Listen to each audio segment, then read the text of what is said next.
All right, let's see how this looks. And, well, looks like we've got a ways to go. It is slowly climbing, but, well, that's good. Okay, in that case, we can get on with the chicken. Hi there, and welcome back, everyone, once again to, well, Cast Iron Thursday. I appreciate everyone's patience in waiting since last night. I know usually we do this on Wednesdays, but about once a month or so, it seems like work schedules me for the pager on a Wednesday night. And so rather than be interrupted, I would rather take the time and do this without any pressure. So, I appreciate everyone waiting here. And I can already see William Hurt. Hello, greetings all. And yeah, I know, Cinco de Mayo. That would have been interesting. Maybe deep fried some beer and see what happens. Likewise, yeah, yesterday was Cinco de Mayo. Yeah, this lockdown seems to really have killed a lot of the holidays. People just plain forget that the holidays seem to be taking place. Well, I know Cinco de Mayo isn't much of a holiday, but still.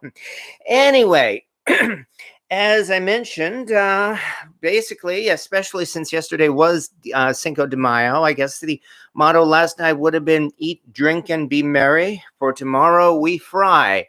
Yeah, as I mentioned in the title of this video, tonight we are going to be doing some deep frying and making coxinhas.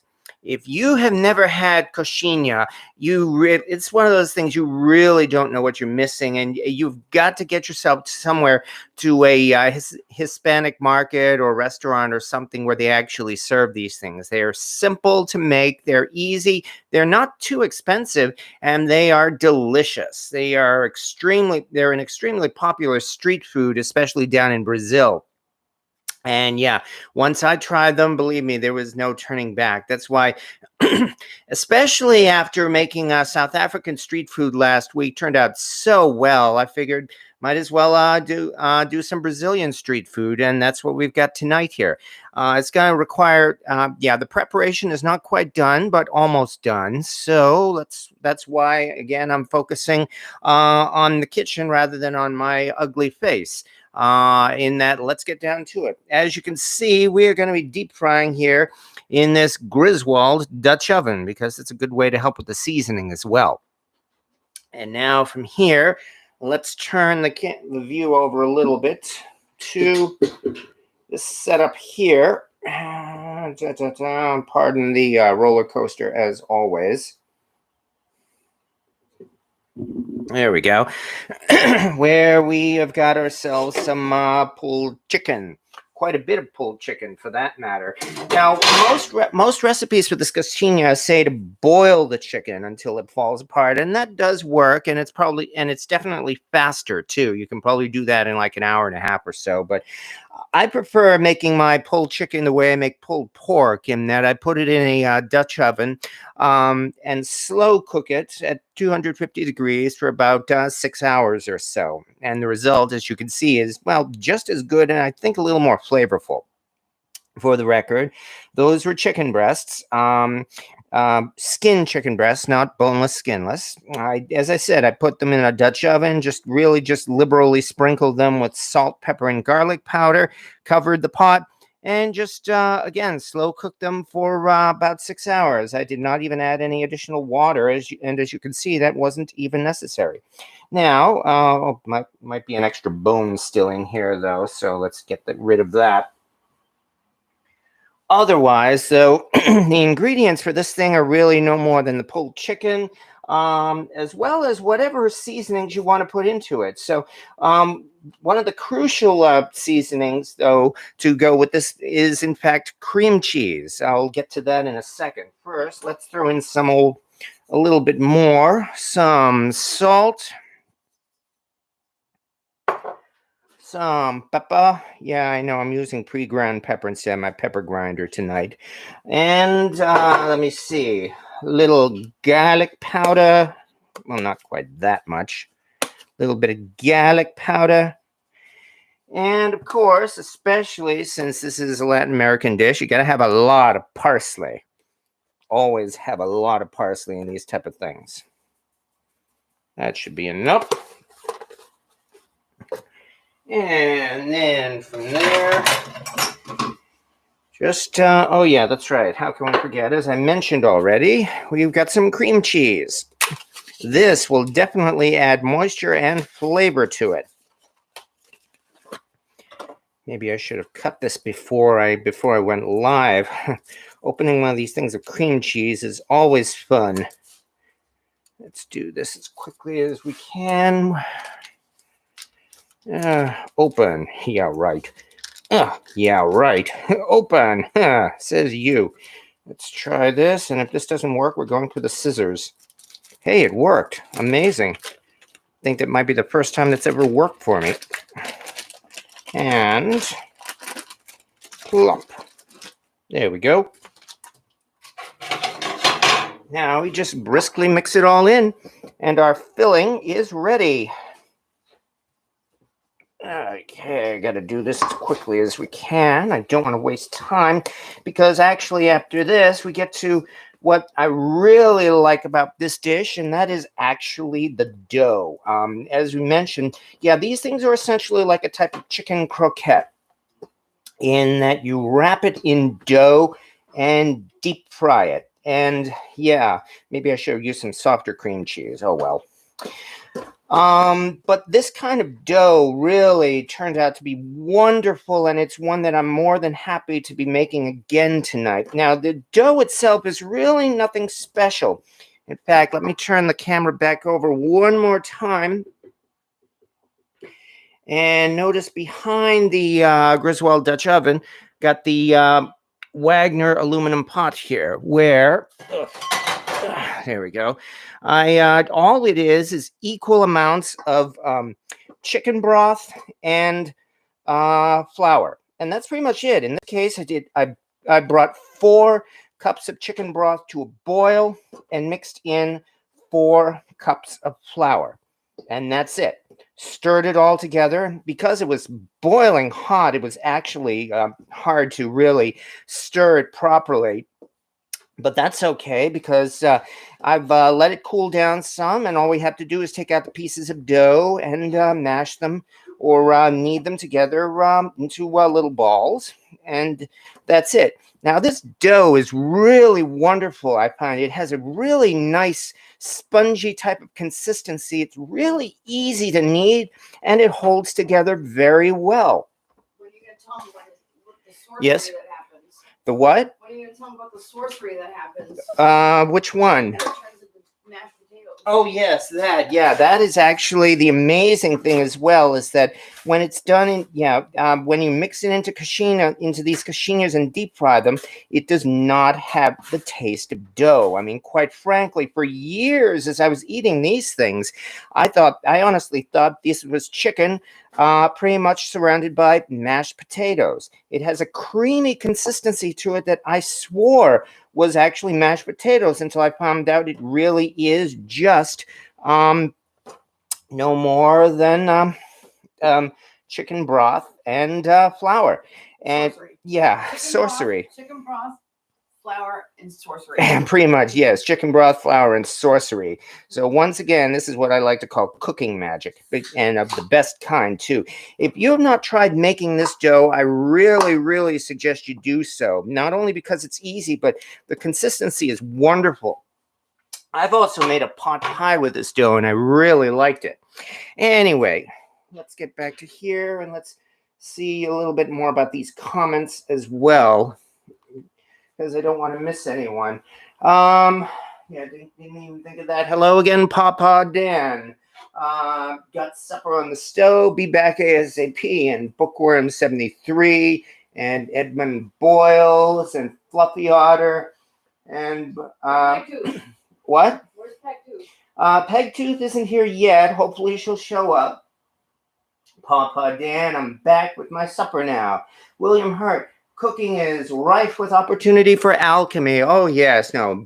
In fact, I would honestly say that alchemy is probably a source of a number of ancient recipes. Mashed potato all cast. Yeah, like the mashed potato one, especially. Philadelphia cream cheese. What the heck are you using? Yeah, I know. I think I probably should use the softer cream cheese, but it worked, as you can see. Now, move these out of the way because all we got to do now is actually start using this dough.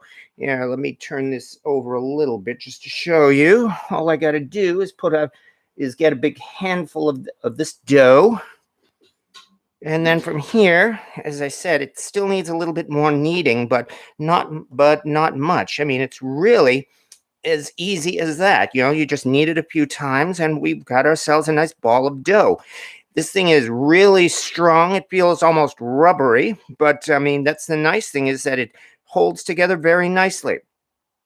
And then from there, we just grab a little bit of chicken, hopefully not too much, and wrap it all together in a manner so that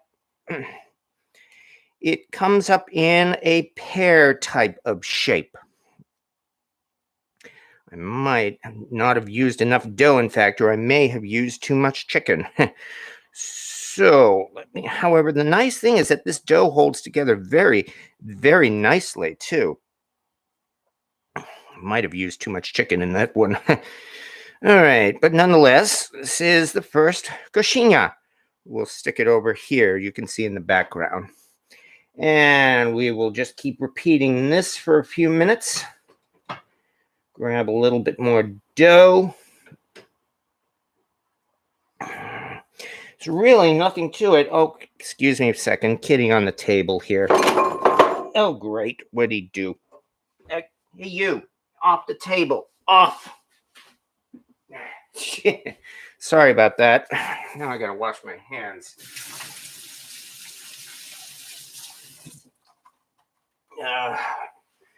I know he wants attention. He wants to get on camera, but unfortunately, got to keep doing this. But as I said, this dough, I already said is so pliable and so easy. And as you can see, it is nowhere near as, what's the word? Sticky, I guess, as, as your typical dough made with flour and water. And this thing holds together so well, too.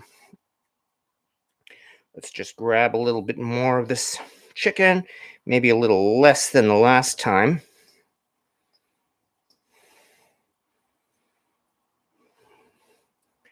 And we wrap it all up.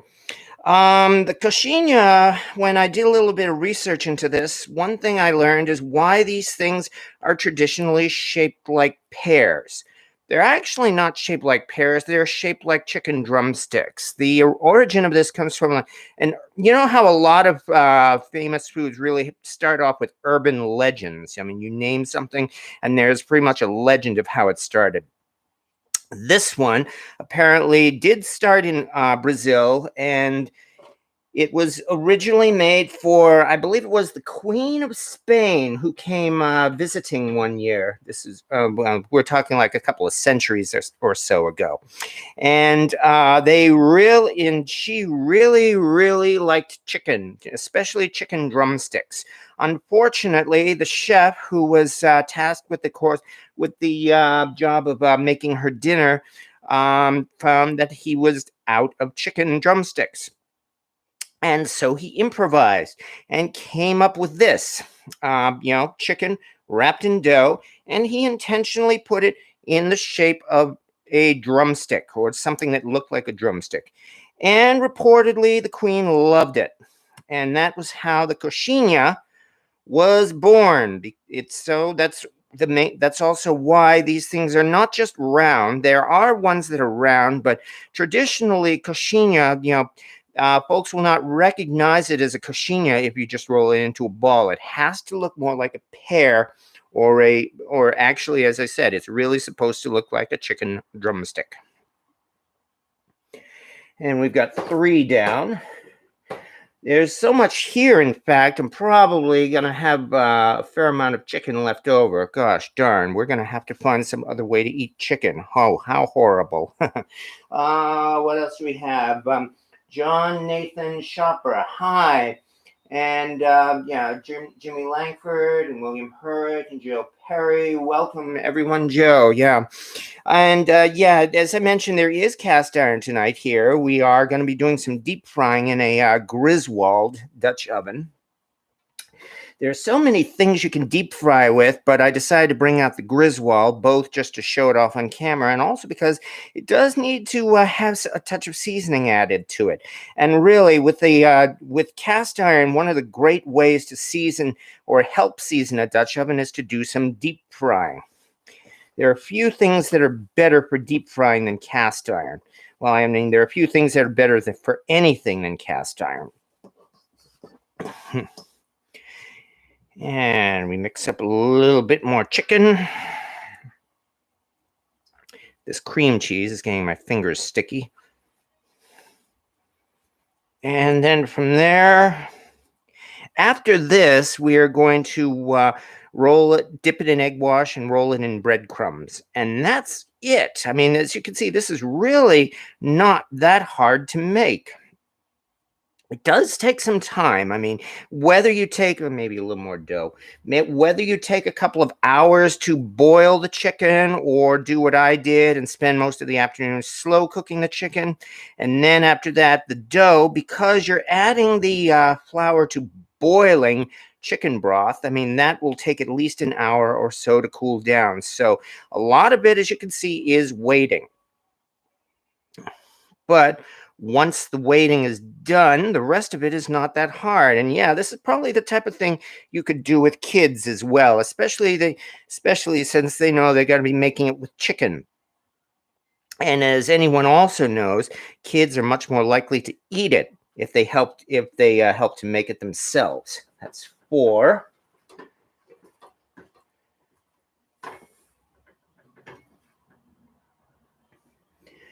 So yeah, I'm trying to go through this as quickly as I can. As I've said enough times already, I appreciate everybody's patience. And reminder again, this dough is just so good to work with. Needed a little bit more because it's holding together very nicely. I mean, especially since, as I've said enough times, I am no professional chef, and yet this thing is so easy that if someone like me can make it, anyone can make it.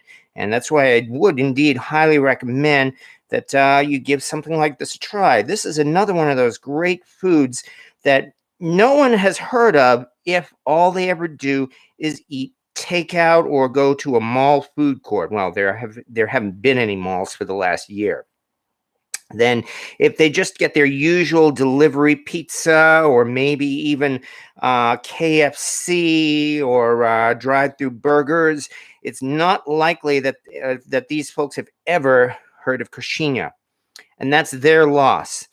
Much like the bunny chow last week, I really, really encourage you to go out of your way, try something new, because the end result of this is delicious. I mean, I really loved how that bunny chow turned out last week, too. I've got another video, a better video, I hope, of making that. I want to make available to everyone as soon as it's done. Although I do have to admit, that is unfortunately not finished, and I've got to put that on hold because I've got a big project coming this weekend. Why? Because you know what this weekend is? It's Mother's Day. And I'm trying not to ask for sympathy or anything like this, but this is going to be my first Mother's Day since my mom passed. She passed last year on May 18th. Not from COVID, for the record. And so, yeah, I know if anybody's interested in sympathies, well, thank you, but I'm not going for sympathy. I got all that last year, and thank everyone for that. Rather, I want to take Mother's Day and, well, remember Mom. And so for that, this weekend, I'll be doing our family recipe for homemade Italian lasagna. So that is going to be my weekend project. And unfortunately, the bunny chow video will have to wait until I am done making some lasagna. Oh, what a shame. Yeah, I can only hope everybody else as well will be cooking for their mom, or if you are a mom, I hope somebody else is cooking for you this weekend. If it doesn't turn out this way, well, do yourself some cooking this weekend and have fun. That's really the best thing anybody can do.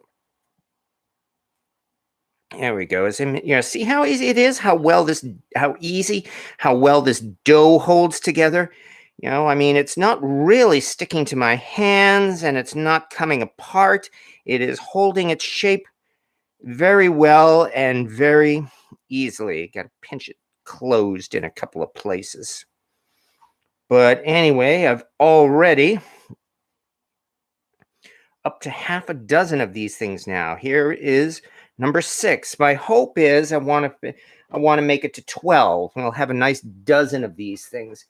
And actually, if you have gotten these things at a Latin American or Hispanic or whatever market, you'll know that, as I mentioned, they're not too expensive, but, well, they're not as cheap as they could be either. In my local area, when I do go for coxinhas, these things usually can sell for anywhere from $1.50 to maybe even $2.50 each. So if that's the case, I've got more than $10 worth of these coxinhas right here. And really, what is this? It's just some chicken, some dough, as I've mentioned enough times already, with some cream cheese and some spices mixed in. So as you can see, it's really not that expensive to make. Much cheaper than buying it. I'm hoping the taste compares to what you get when you buy it. I know for a fact the last time I made these things, they turned out delicious. So that's why I am looking forward to this. Meanwhile, what do we have here? Being so nice and rustic. Hi, Ms. French Twist. Welcome back. Welcome back, Ms. French Twist. I'm eating supper. Welcome, Joe Perry or Lucky 13. Well, yeah, I could always go for the baker's dozen. You get cook's privilege in there.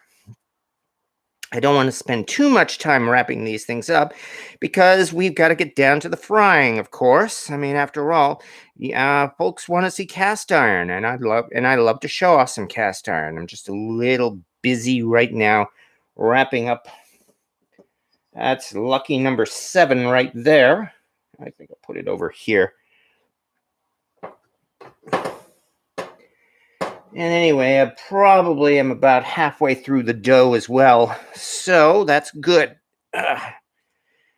Because, I mean, as much as I like this dough, I'm glad that it looks like I may be using all of it. It'll be an excuse to make more dough, and I am not a fan of leftovers anyway. So, besides, as you can see, it's in the time it's taken so far to make, what would you say, maybe $10 worth of these coxinhas. Although, again, we're not done yet anyway. We still have to roll them in an egg wash and breadcrumbs. Even so, it's not going to take long at all. Once this thing actually hits the oil, we're only going to have to fry these things for maybe 3 or 4 minutes. It is not going to take long. And yeah, you bet I'm looking forward to it. These things here, these things are not going to last long either. I can pretty much guarantee you that. Let me stick a little bit more of this dough on here.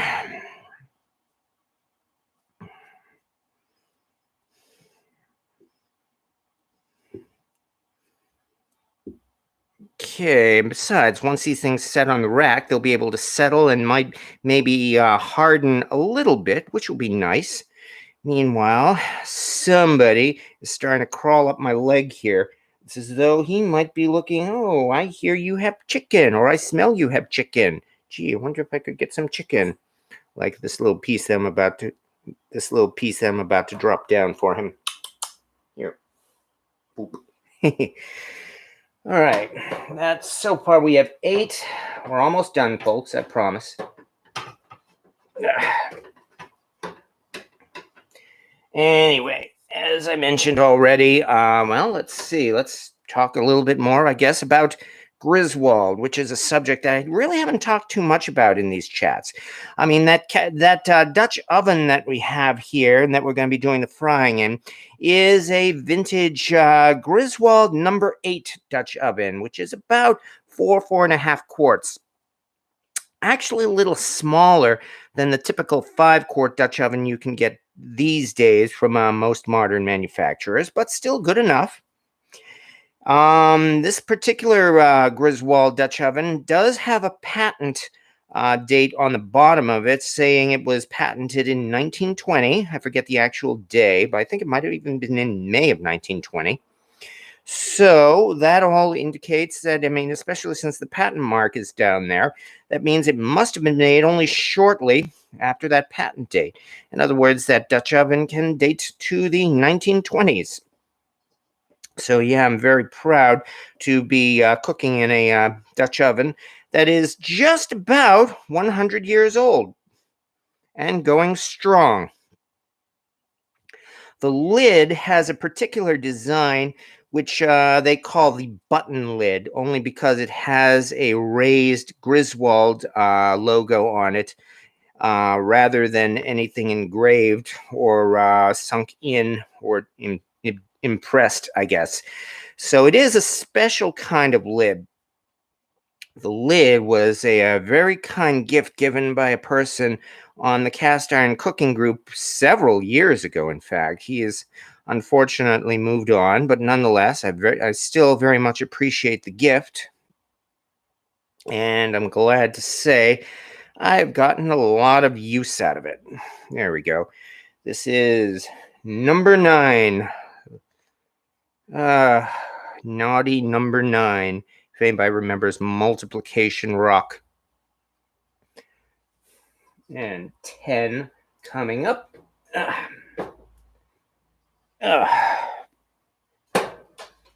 Still gotta watch my wrist. It's a little stiff here. Oh, yeah. All right, what do we have here? Charles Foley. Excuse me 1 second. I've got a show here. There we are. I am so excited to get home tonight. My Smithy 12-inch skillet came today. Oh, congratulations. Also a Puritan at an antique shop. Well, no, there you go. You've got new and old right there.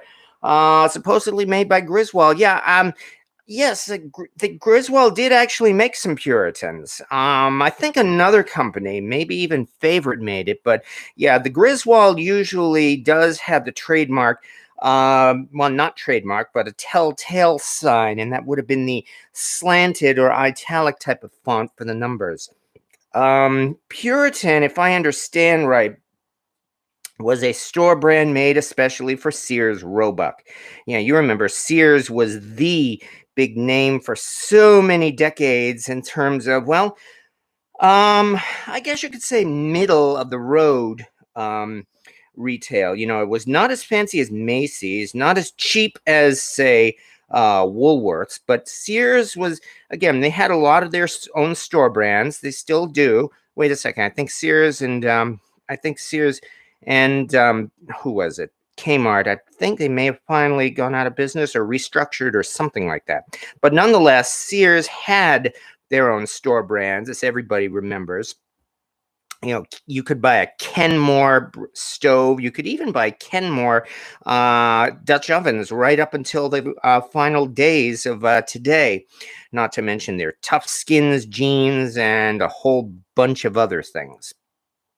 But yes, back in the old days, the Puritan brand, if I remember right, was in fact made for Sears, both by Griswold and, again, I think by Favorite. Some of the other cast iron experts would probably be able to confirm this.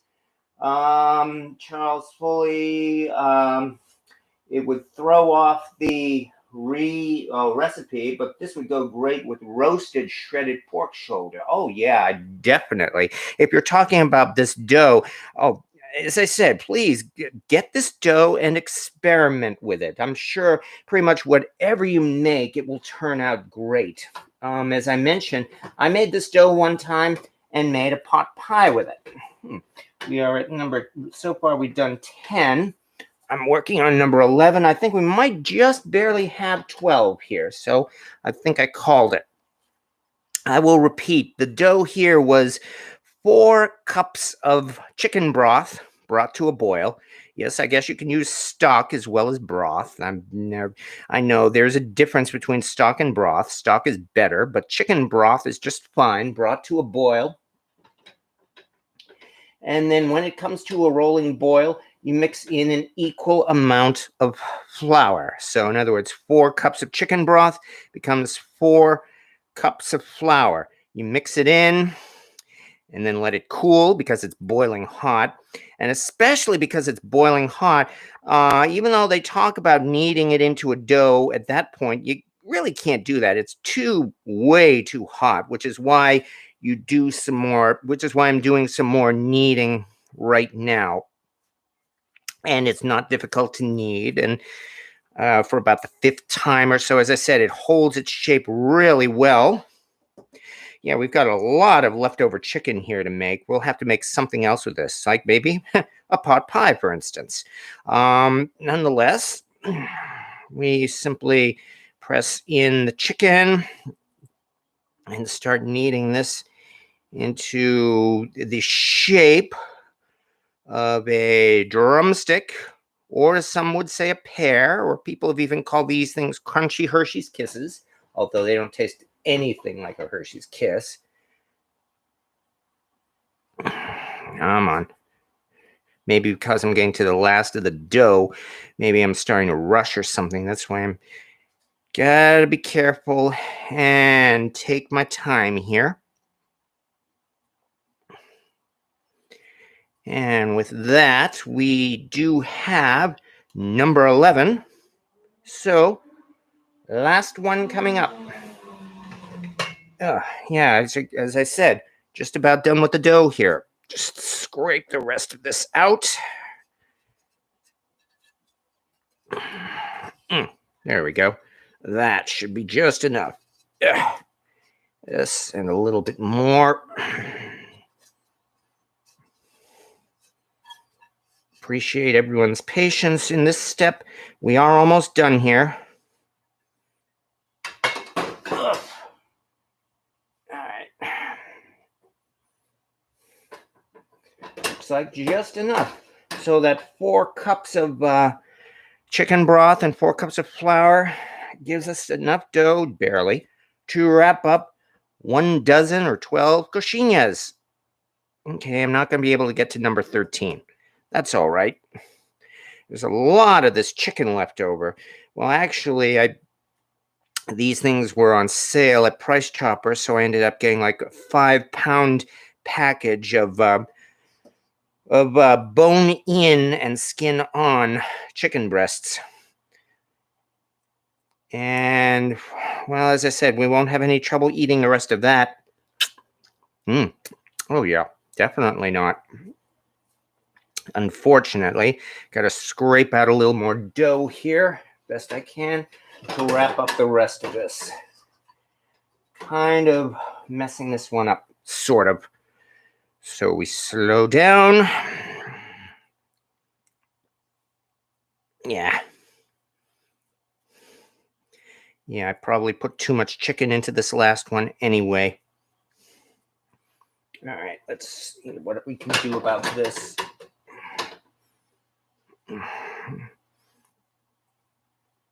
Appreciate your patience, folks. All right, so this is going to be kind of like half a coxinha here. Oh yeah, you two here. Have a little bit more chicken, plop.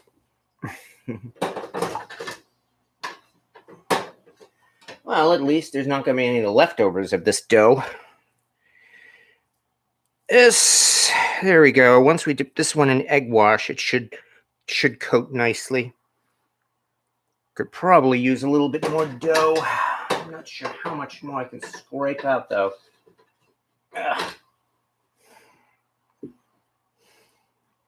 Think we got it. All right, well, the last one is going to be the fun one. Nonetheless, there we go. Move this to the side, somewhere out of the way. especially so that Trouble can't get it. There you go. Move this over a little bit. Yeah, this last one's going to be a lot of fun, isn't it? Okay, let me wash my hands, and then we will move on to the next step.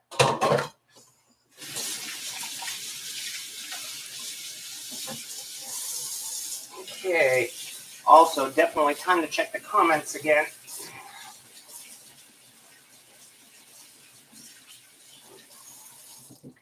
As anyone on YouTube knows, the comments are where all the fun is. Hey, what do we got? Watched you cook chicken. No, what was he saying? Papa Dan was saying, watched you cook chicken fried steak and made us wanting it. Cooked twice lately. Tonight's supper. Oh, good. Our recipes are very close, except I've switched to powdered milk. Seems to hold the batter better. Oh, that sounds interesting. Certainly worth trying. If it works, do it. The Puritan has a heat ring, sits flat, and a Google search dated it to early 20s to 30s. Nice. You definitely made a score there. Congratulations. And nice score, Miss French Twist. I found a number 14 log skillet. It's a century with a lid. Oh, nice. A century, huh? With a large lid? That's impressive. I guess it might fit. So, yeah. Lodge weighs 100 pounds. Yeah, you're probably not kidding there. What would you say is your most seasoned pan? I'm guessing that BSR you always use. Well, that and probably my wok as well. The wok has some good seasoning on it. I'm very proud of that. PJ, yeah, just wondering. Century was a series for BSR. Number 14 Lodge is a great find. Never seen. Our biggest find I've seen is a number 12. I thought it was big. Yours has to be huge and heavy. Congrats. Definitely congrats to that. Okay, now let's get on to step number 2. Okay, that means we got to do ourselves an egg wash. So I got to break a few eggs here and coat it in breadcrumbs. I actually cheated. Most of these recipes say to use just plain panko or regular breadcrumbs. I used the seasoned breadcrumbs just to add some extra flavor here. So quickly grab a fork and here we go. Oh, I don't want these in there. Oh, at least the shell is pretty good. That's good.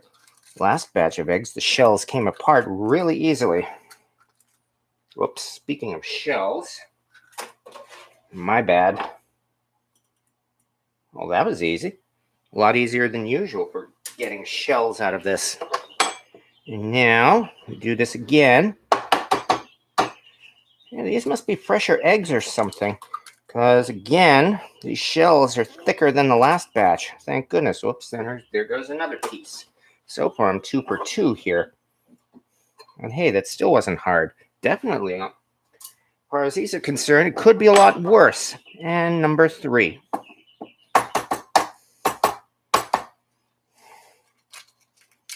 Yeah. Now, there we go. And no shell in this one. That's good. Rinse off the hands. Do a bit of a wipe here. I've said this before. This is a lesson I learned from Alton Brown. Always crack your eggs on the counter, not on the side of the bowl, because that can actually force little pieces of shell into the egg and make it hard to get out.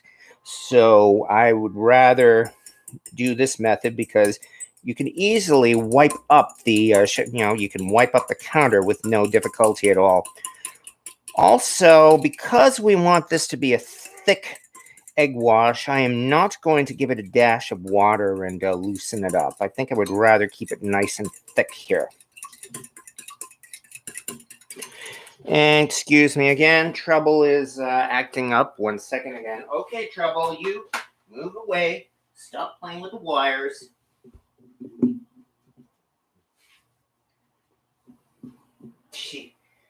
Yep. Cat definitely lives up to his name, that's for sure. Also, for the record, beating eggs, like everything else, there's something to learn. I'm trying to go in kind of like a circular motion when beating these eggs. Sorry, my hand's out of the way, isn't it? Or in the way, isn't it? As I said, I'm trying to do more like a circular up and down motion, not just back and forth, but up and down to like bring the eggs from bottom to top. And that is a skill that definitely, as I said, I'm practicing like everything else. Got a while to go, but the end result is we've got some nice beaten eggs here, I think. So, time for number 2, and that is the egg wash. Start with the ones we did first. Dip it in the egg. Roll it or cover it in the breadcrumbs.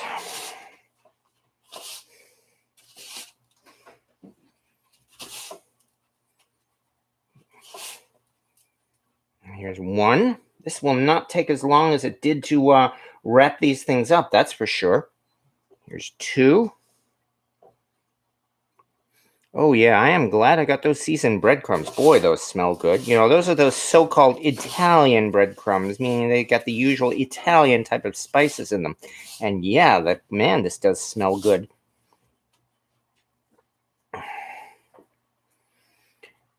Three. This is, yeah, okay. Now that, again, as I said, now that the coxinhas are formed together, we are definitely past the hard part. This is much easier now, especially since, yet again, I'm saying about that dough. That dough is holding together, and this is not any difficulty at all. This is not hard at all. This is doing very nicely here. And here comes number 4. We are already 1/3 of the way done. Just quickly roll it in the egg. And start tossing it in the breadcrumbs. Nothing to it. As I said, this is one of those projects that you probably would want to try with your kids. Because, again, these look good. These things smell good. Boy, the nice spicy smell of these breadcrumbs. I am definitely looking forward to this. These are already making my mouth water, and they're not even cooked yet. And we are already at number 5 here. We're almost halfway done. So far, so good. What's this little piece? I'm not sure if it's the dough or if it's just the egg and breadcrumb mixture. You know, the egg that I got on my hands here. But either way, this thing is still holding together very nicely. And what else do we have here for the comments? Fluffy Otter. They're being forced to lay. Mine just got here. Oh, hi, Pegtooth. Jamie was asking for you. So, yeah, I actually grew up with cast iron cookware. Well, you are better than I did. I am. I only discovered cast iron, well, fairly late in my lifetime. I was over 40 years old. And learning to cook for myself, really, pretty much for the first time in my life. And it was, in fact, just over 10 years ago, I have a video about that I actually took out a rusty piece of cast iron cookware and cooked with it. Did a terrible job, but I had the time of my life cooking it and on it. And yeah, I was hooked. So yeah, if you grew up with cast iron cookware, you were definitely led a better life than I did, that's for sure. Here comes number 7. After all this, of course, we're probably going to have to use these things and make some hush puppies after this is done. Because, you know, you don't really want to waste all these breadcrumbs and if there's any egg left over. It should be interesting. See how it all turns out. Especially since the dough is all done. Here we go. That's 7. Number 8. For the record, again, these were 3 eggs. And, I don't know, maybe about 2 cups or so of the breadcrumbs.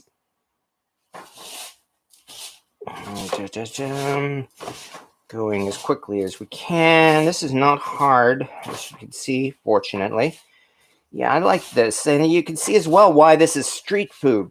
It's cheap, it's easy, and it's fast to make. Well, once the prep work is done, it's fast to make. It's number 8. My hands are getting all coated here. And number 9. Naughty number 9. We'll put you on the spot. Number 9 will tell you what in a knot. I cannot sing for worth it, but I'm sure some folks will probably recognize that song, Naughty Number 9. Yeah, I'm over 50 years old and still singing songs from kids' TV of the 70s. Okay, that's number, as I said, that was number 9. We are almost done here. Terry Sinchef, my dad fried steaks in cast iron and Mom made pancakes in cast iron. Oh yeah, as I said, you definitely had it good.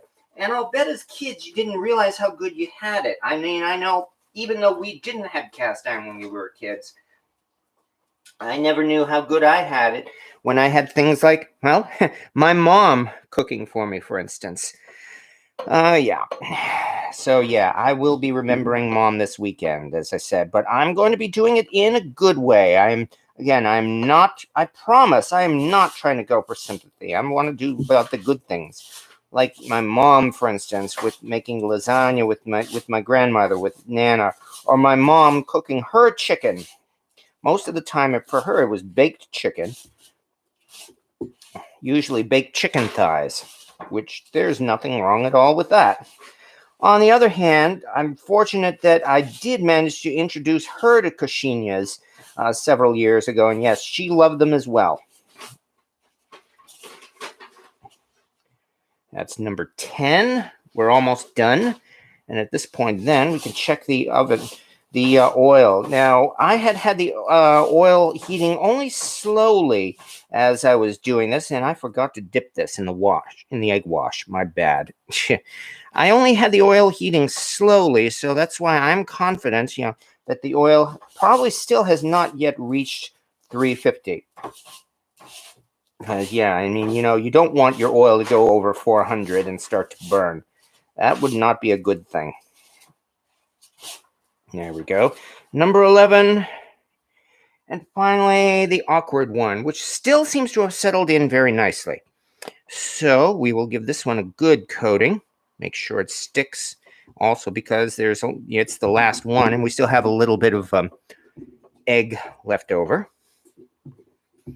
And likewise, give this one a nice, good coating of the breadcrumbs.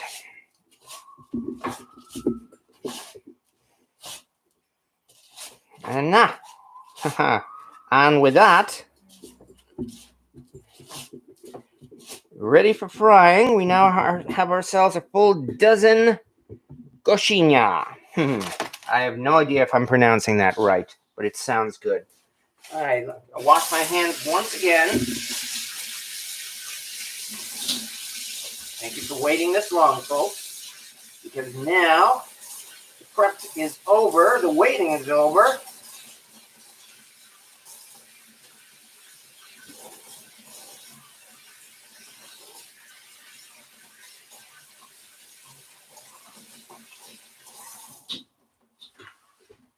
And it is time to start playing with the cast iron. Ta-da! As I mentioned already, this is a Griswold number 8 Dutch oven with the so-called button lid. In the background is the Wagner Magnolite aluminum Dutch oven. And over on the way there in the back, that is the Lodge enamel Dutch oven that I used to slow cook the chicken. As I said, I stuck it in the oven at 250 degrees for about 6 hours, and the end result is we had some easy pulled chicken.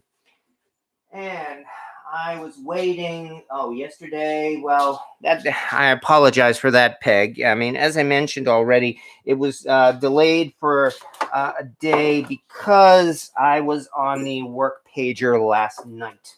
So let's move this over a little bit. There we go. It'll be easy to reach that way. And Definitely. Oh, yeah, definitely time for a for an oven mitt. And let's see how well we have got our. I guess I'll put it on here for now. Let's see how the oil is coming. Hope we don't have to wait too long.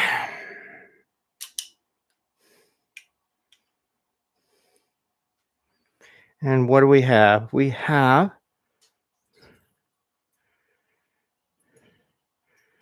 240, 260, 270, 280.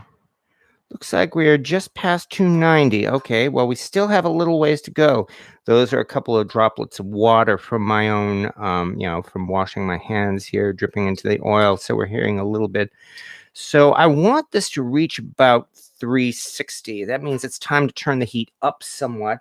And it looks like I have to keep talking about cast iron for maybe another, I don't know, 5 to 10 minutes or so. So be it. What else do we have here?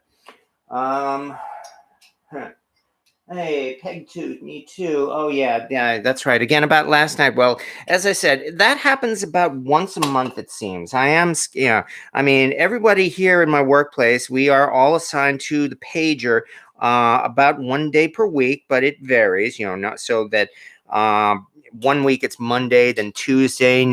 This week it was Wednesday. Next week it's Thursday.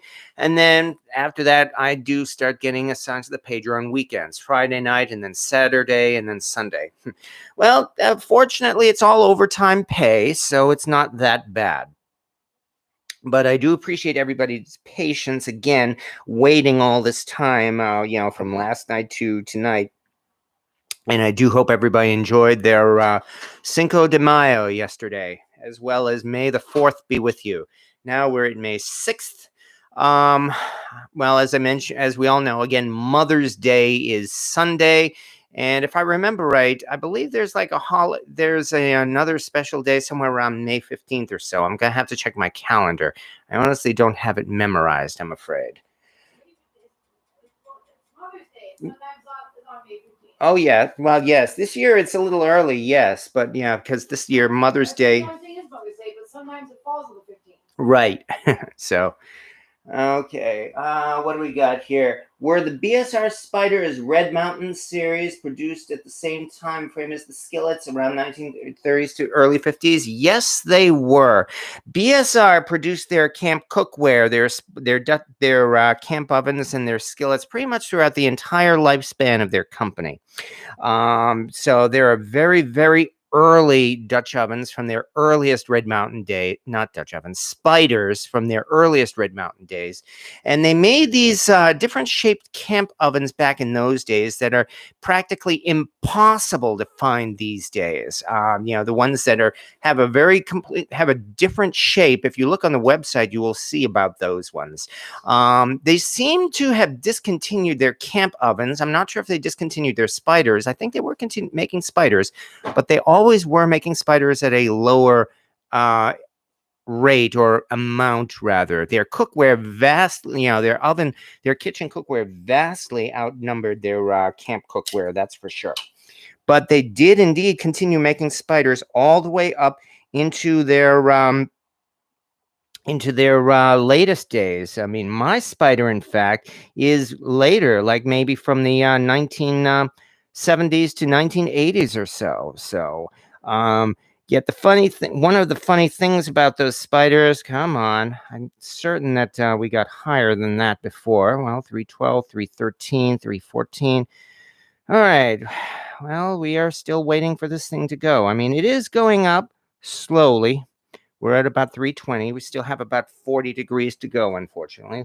Let me turn the oven temperature. Let me turn the burner up a little bit more yet. My sister, I was Yes. telling her, because my sister's a chef, you know that. Oh, yes. She suggested putting some green olive in the chicken mixture. She said that's very popular in Brazil. Oh, okay. She works with a lot of her prep cooks are Brazilian. And they put green olives in everything. They put green olives in lasagna. They put green olives in everything in Brazil. Well, that's worth a try. Sounds good. Yeah. Yeah. We don't have any olives here at the No, I was moment, though. saving Yeah. for this. Right. Yeah. Yeah. Mixing green olive in with the chicken mixture. Yeah. I did see a recipe tonight that also suggested mixing lime juice in with it. So, Wow. yeah. But on the other hand, I don't think we're going to have any problem here with flavor of What do you this. think we're gonna end up with? Yeah. Well, yeah. I mean, I used all of the dough, and we've got a dozen of the coxinha. And if you look on the table over there, we've got a whole bunch of the chicken left, though, to get through. Yeah, so we'll make some more dough. Yeah, we could do that, or we could even make some of your wraps with that stuff. Yeah. So. Well, I want to bring some coxinhas to my sister. Oh, okay. Yeah, we will have to make more dough then, definitely. Yeah, I have some. On the other hand, we're gonna have a dozen of these things. Do you think we're gonna eat all of them ourselves? She's trying not to say yes, we will. Well, I mean, probably two. I'll give to Tom. Yeah. Pegtooth is here, and she says, "Long weekend in Canada and Commonwealth countries, celebrating some long dead English queen." Sweet. Does oil boil at 212? Oil has a completely different consistency from water. You know what they say? Oil and water don't mix, and that's the reason why. Because if you drop water into oil, it will bubble and splash furiously. Oil doesn't really, it seems like most of these cooking oils, they do not really boil. Although when you put them in, they put stuff in them, they boil, definitely. On the other hand, if it gets too hot, they will burn. We are at 337, 338, 339, we're roughly about 339, 340. So we've got 20 degrees to go. We are almost done. Appreciate once again this taking so long here. Oh my, it's already been almost an hour. Everybody's so patient, and I very much appreciate that. It won't take long to fry these things, I will say that. Maybe I will do it at 350, especially just so that we can get started. And we've got yes, the oil is very clean. Different oils at different temperatures. Okay, so I deleted my message that said, oh, don't worry. But anyway, as I mentioned, BSR was making those camp spiders all the way up to the end of their lifespan. And there are ways to tell the difference between the Century Series spiders versus the older Red Mountain spiders. I do have what I guess is a rare 13-inch Red Mountain lid.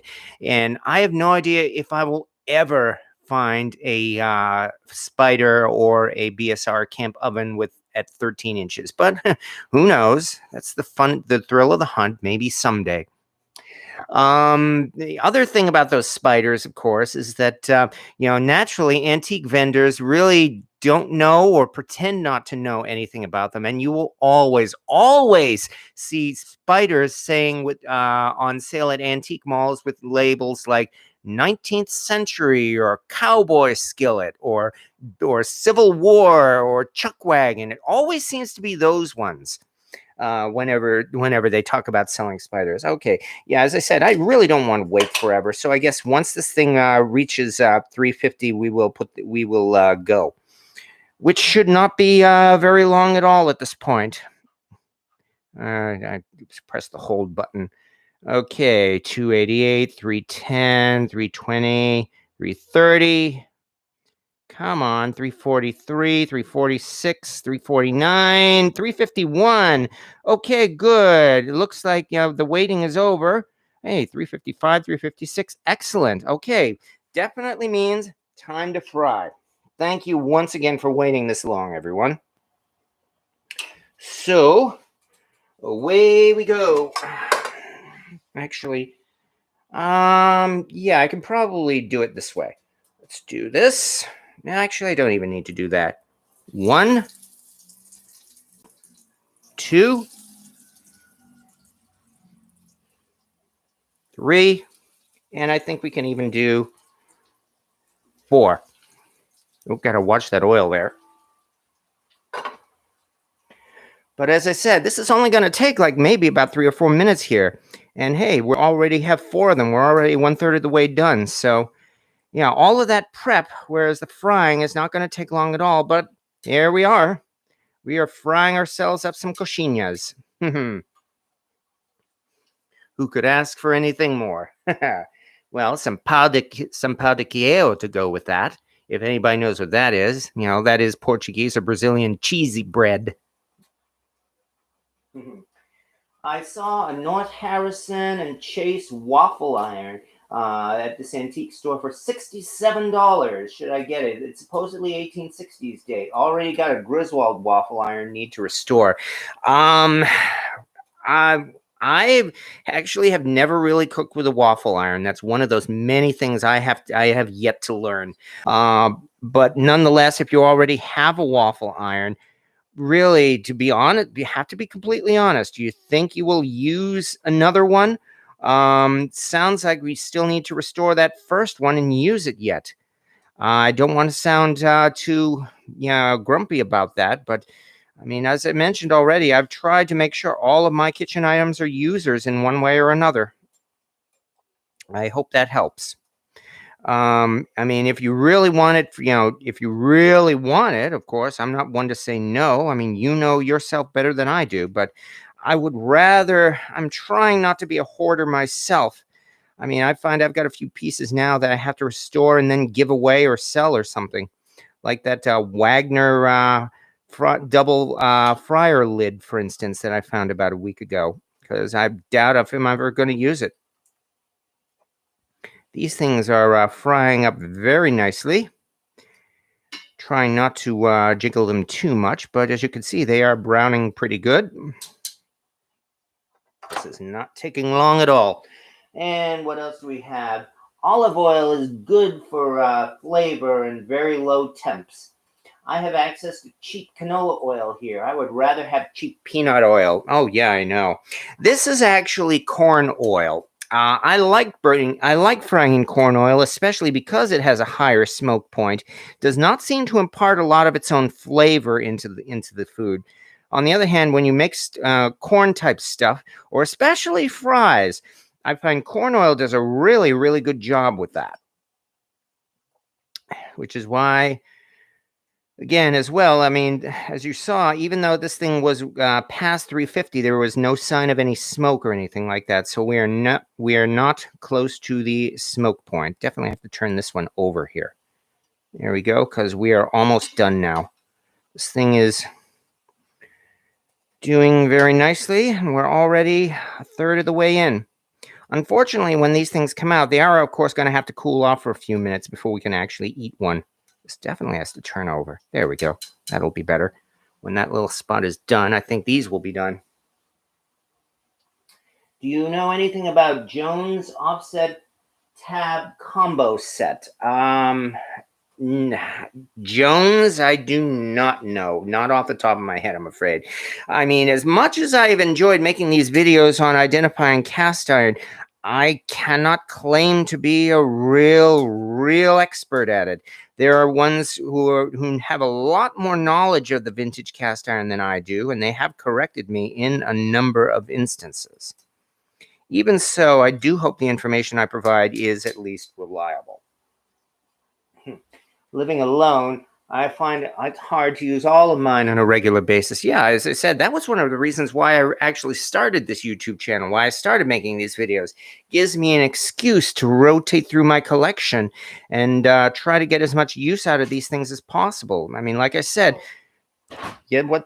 Oh, sorry. Sorry, I never brought it. Oh, okay. So I just showed a picture. Yes. Of a neighbor. Yes. And she goes, "Oh, are those croquettes?" And I said, "No, they're coxinha." And I explained to her. She goes, "Oh my God, my mouth just watered." So yeah, we're gonna have to make another batch. Okay, yeah, we will have to make another batch. Yeah, because what? And my friend Tom, I told him, and I said him the picture. He said, "Oh my God, maybe you could wrap one up for me too." Yeah, great. So, and my sister, and if my sister wants them, then my son's gonna want them. So yeah.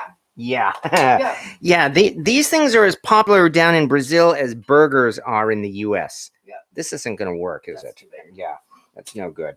Well, Okay, actually, well, then I'll just have to use the tongs. But take a look at what we got. Coxinha. Do this carefully. Here's one. Mm-hmm. 2. Oh, yeah. Oh.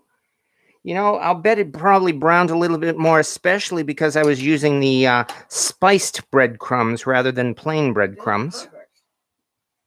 3. They don't look too brown. They look perfect. Yeah, no.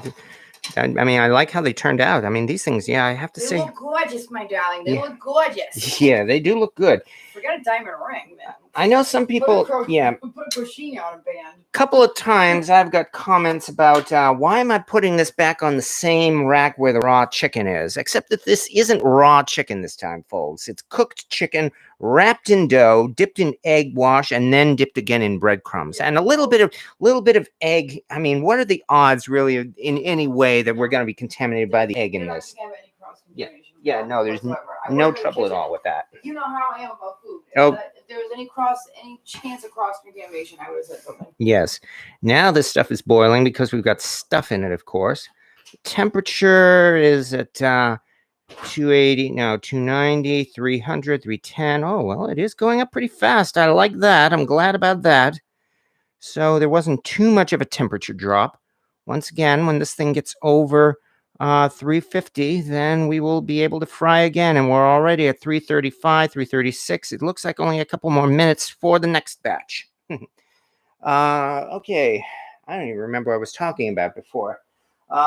Any handy tip to clean the outsides of a 70s enamel cast iron? My fryer is Copco from Denmark. Well, one of the outside, huh? I hope the enamel isn't cracked. On the other hand, if it's only on the outside, you can still use it. Excuse me. But I would say I always love using Barkeeper's Friend. And if you make a slurry with it, you mix some of it with water and make a slurry, that would, you can probably wash the outside of it with a sponge, or even wash the inside of it with a sponge that way. The other thing that has been done is on the inside even, just put in a couple of drops of bleach, but only a little bit, like maybe a couple, at most, maybe a tablespoon or so. Fill the rest of it with water and fill it all the way to the top, and then let it soak like that for a couple of hours. Then you can wash it out good with soap and water. Give it a wire brush scrub down. No. Enamel Dutch oven, no. So I try to heat my oil way back up to get rid of any water, definitely. So I got close to 55 pieces. Edmund Boyles. Yeah, that's what they call cast ironitis, all right. And boy, I know I'm a victim of that. So okay, came across a Griswold Dutch oven pot. I was hesitant to purchase for $45, where the bail is attached to the pot. The pot is attached through one small hole. The pot bail is attached to one small hole. Well, it might be worth it to try to replace the bail, perhaps, as long as the pot itself is not cracked. At that point, then, you can just give it a good treatment to, remove rust as well as any grit on it. And I'd say we're probably at just about that point. 338, 342, 346, 349. There we are. Okay, time for fry number 2. This sure isn't... thank you for waiting all that time. As you can see, the actual frying is the easy part and the fun part. 2, 3, plop, and 4. Now watch myself there. Looks like this one I'll have to move over a little bit carefully. Don't want it to come apart. There we go. As you can see, again, I'm doing about 4 of these so that there should be plenty of room to fry. And this is not taking long at all, because after this, we've got the last batch. So far, so good. I don't think I ever took a tally of what I've got. Yeah, you might find yourself a little embarrassed. I know I was. I was of the opinion that I had maybe about 50 pieces of cast iron, but the last time I took a tally, I ended up with over 100. So, yeah. Yeah, that's definitely what they call cast ironitis, that's for sure. It's almost as if those pieces are just being fruitful and multiplying, like you never know. It's like when we're asleep at night and you hear these weird little metallic scraping sounds coming from the cabinets. And I will not get into any more details. I don't want to get in trouble with YouTube. And let's see, Bookworm 73. I'm afraid to tell you what I have. Yeah, I know that feeling too. Yeah. Why can't I be Jamie? Just saying. Yeah, I am liking how these things are turning out, definitely. And this really is not hard at all. I will say it again. If someone like me can make something like this, really anyone can do it. Just like they say in Ratatouille, anyone can cook. And I think I am probably living proof of that. Roll this over lightly. Yeah, I do like the look of this, and I do think using those spice breadcrumbs probably was a good idea. All the recipes say use plain breadcrumbs or panko, but I like the spiced ones. And if you really want to be fancy, well, take plain breadcrumbs and mix your own spices into them. Okay. And another bonus, of course, is this is also helping to season this Griswold Dutch oven, because I definitely needed to touch up on the seasoning with this. I boiled water in this thing several times, making things like mashed potatoes, and it did affect the seasoning. Boy, look at all the bubbles on this. Yeah, I would say there's probably moisture leaking out, not to mention grease from the chicken on the inside, as well as the cream cheese in the inside too.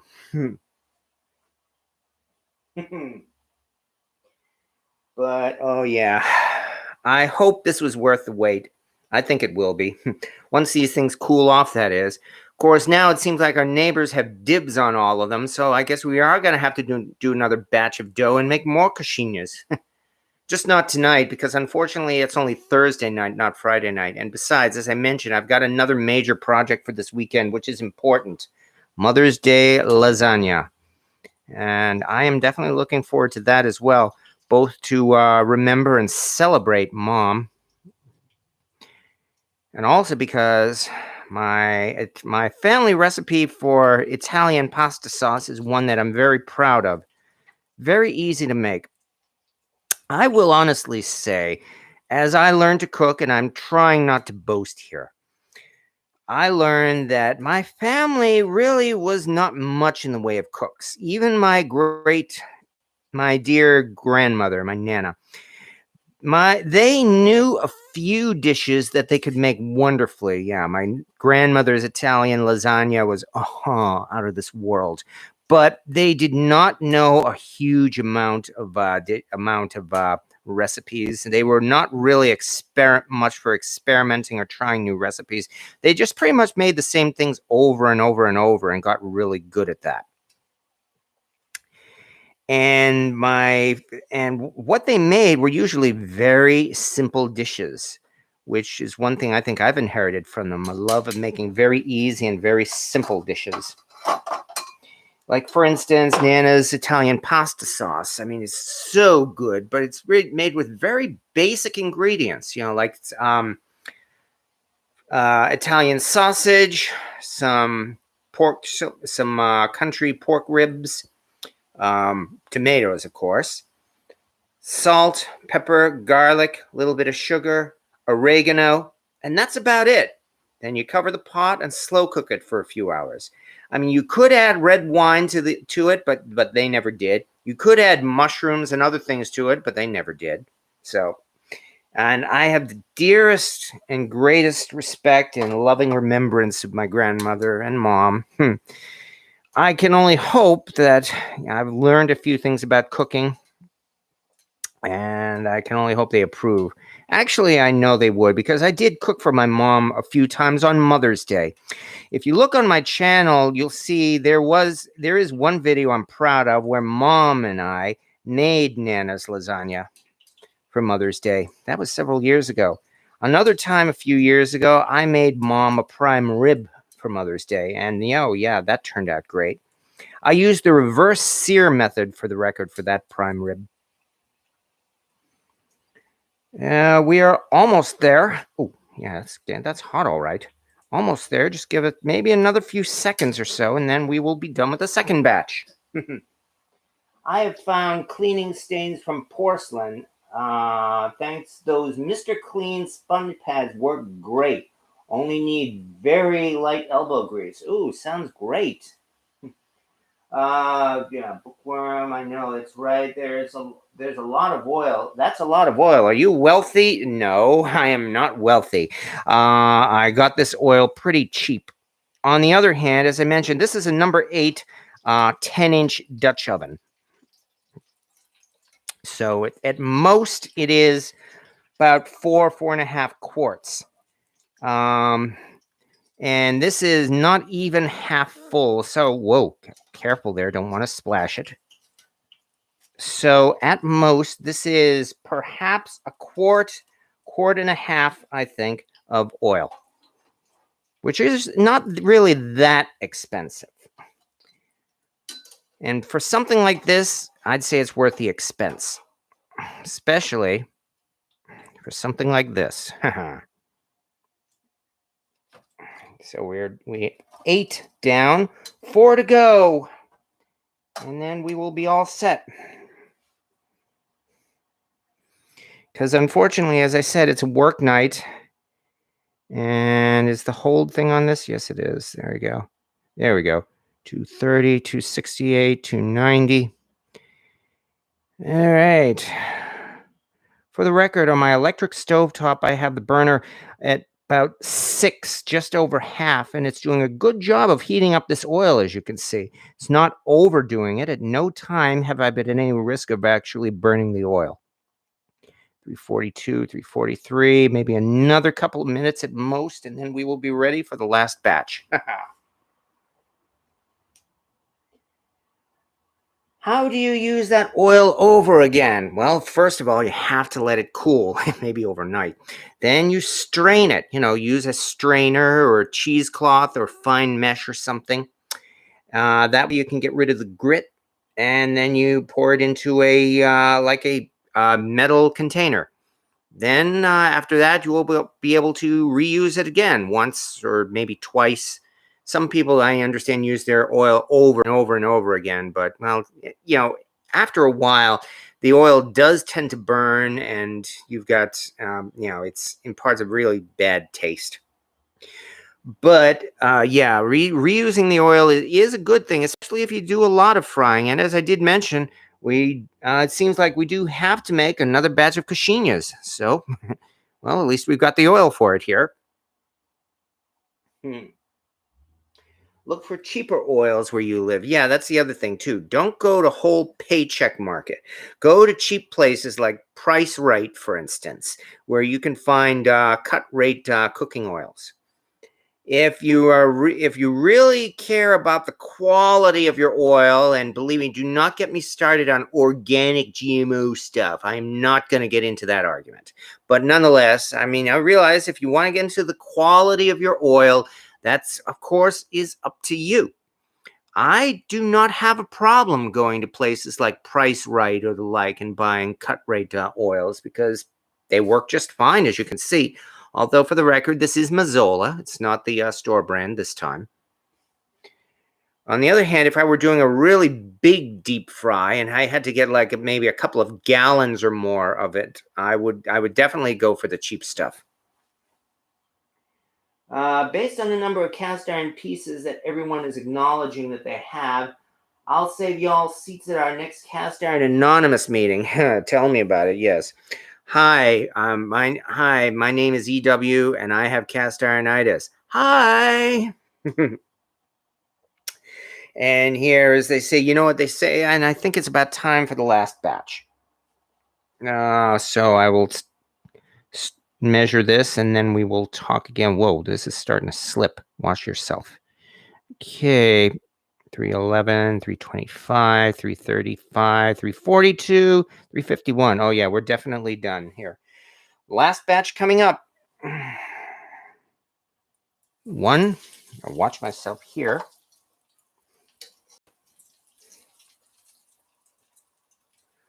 2.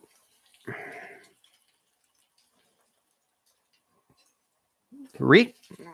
And the weird one, the one I had some trouble with, the very last one, number 4, which came in just fine. Here we go. Last batch. And notice by now in the third batch, we've got a lot more foam and a lot more bubbles. There's a lot more stuff in the oil now. It is nowhere near as clean as it was at the beginning, which means this last batch will probably be the most tasty. Anyway, As I like to say, I've got this long-running list here, thanks to Jeff Foxworthy. You might have cast ironitis. Like, for instance, if your cast iron collection weighs more than your children, you might have cast ironitis. If your idea of a 12-step program involves taking 12 steps to move past all the cast iron, you might have cast ironitis.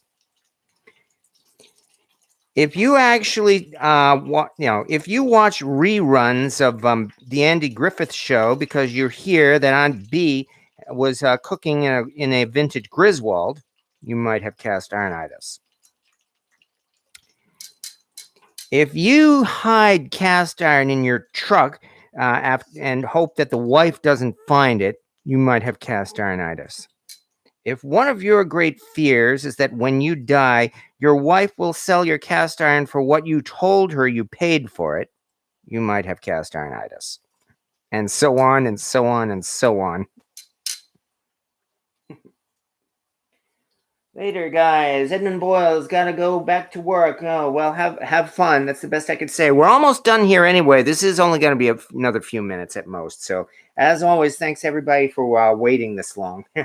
My grandma, Sin Chef, was a great cook. She was assistant to the pastry chef at the Nicolette Hotel in the 30s, and Grandma always used Mazola corn oil. Oh, yeah, I would love to eat at your table, that's for sure. I'm sure your family probably has a great legacy of cooking. I've said enough times I'm entirely self-taught, but it has been a wonderful education and a very tasty one as well. Yeah, you can see all the steam coming off more so than it was in the past. This is definitely more stuff in this. Of course, on the other hand, as I mentioned, these last couple, I didn't wrap as well, so we're probably getting more from the chicken than we were the ones at the beginning. Look at these big bubbles. If you are with kids, you really make sure you teach them. This is very, very, very, very hot. You want to pop the bubbles, do it like this.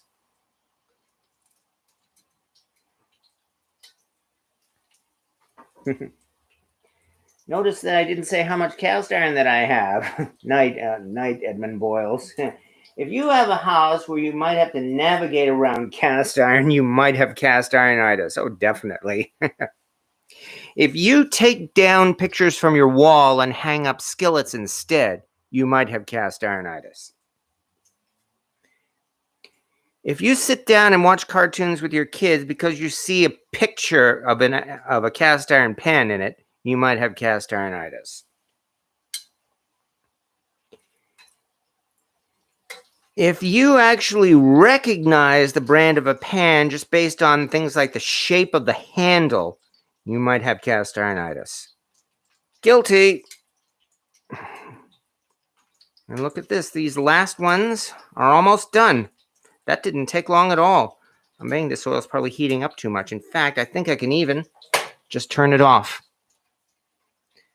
So that after I take these out, we will just let this cool off and we will be done for the night. But nonetheless, folks, this is what we have. We have coxinhas, Brazilian street food, chicken croquettes, whatever you want to call it. I call it delicious myself. As you can see, again, it's really simple. Pulled chicken, coated in this wonderful dough. Oh, yeah, again, try the dough, folks. As I mentioned, the dough is easy to make. It is wonderful to handle, and you will enjoy cooking with it. You will not only, not only will it be tasty, but you will enjoy cooking with it. As I mentioned already, the dough, again, is equal parts chicken broth and flour, and that's pretty much it. Bring the chicken broth to a boil, a roiling boil. Add the flour. Mix it in as best as you can. Because it is boiling hot, you probably won't be able to mix it very well. That's okay. Let it cool off. At that point, then, you can just take out chunks of the dough, knead it more in your hands, and then wrap up your coxinhas or whatever you're making. As I mentioned, wrapped in dough, breadcrumbs, and deep fried. And you've got yourself a wonderful and easy street food. You ask anyone from Brazil or really anyone of Hispanic heritage, ask about coxinha, they know coxinha, and for good reason. I mean, really, what can you say when a coxinha is something like this?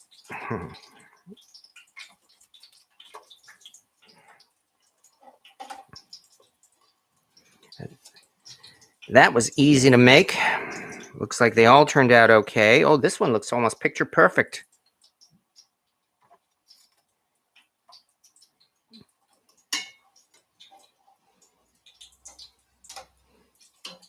Come on.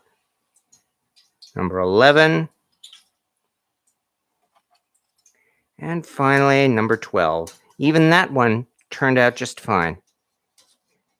Yeah, definitely, I think the oil was a little hotter at this point. But nonetheless, come on. There it is. There it is. Of course, it's always the last one, isn't it? Okay, be careful. Don't rush. I'm talking to myself here. Oh, yep. But no big deal. There we are, folks. Coxinhas. All we have to do now is let them cool off. And we'll probably have one or two. So there we go. Done again in a Griswold Dutch oven. As always, I appreciate everybody's patience for putting up with because these things seem to always last so long. I do not anticipate these things going for almost an hour and a half, and yet here we are. So, Charles Foley. I have one of those fire blankets. Learned them in high school. Used them once when a deep fryer caught fire. Yeah, that's the other thing you really got to be careful about. And that's one reason why I'm glad, actually, for once, that this is an electric stove. Less chance of a grease fire. But all we have to do now is just let this thing cool off. I have turned off the heat, so it should not get any hotter. That means I can probably just cover this, for safety's sake. Let this thing sit overnight. And by tomorrow morning, it should be ready to clean off. I was too confident. I now await the water to heat out. Papa, I tell people we will be on that hoarding TV show in about 5 years. Well, be careful. I'm trying to be careful myself. As I said, I find I'm already at the point where I have to start cleaning up some pieces just so that I can get rid of them in one way or another. So does my wife, but she won't admit it. She collects. I hoard in her eyes. Everything tastes better with grease. Oh yeah, no, these coxinha, I am not questioning about that. They're definitely going to be greasy and delicious. Okay, I'd say though we are really getting to that point because again we are getting close to 9:30 p.m. here on the Eastern Coast. Even though it's not Cast Iron Wednesday, today was Cast Iron Thursday, and as I've said already, I very, very much appreciate everyone for showing up. I know I just blather on and on and on, but it's really a lot of fun because I know folks are seeing this, and I hope you're enjoying it, and I very much appreciate your comments and taking part. So I can only thank everybody once again. And we will just have ourselves a good evening, folks. Thank you so much for showing up. And once again, see you all next Wednesday. Have a good evening.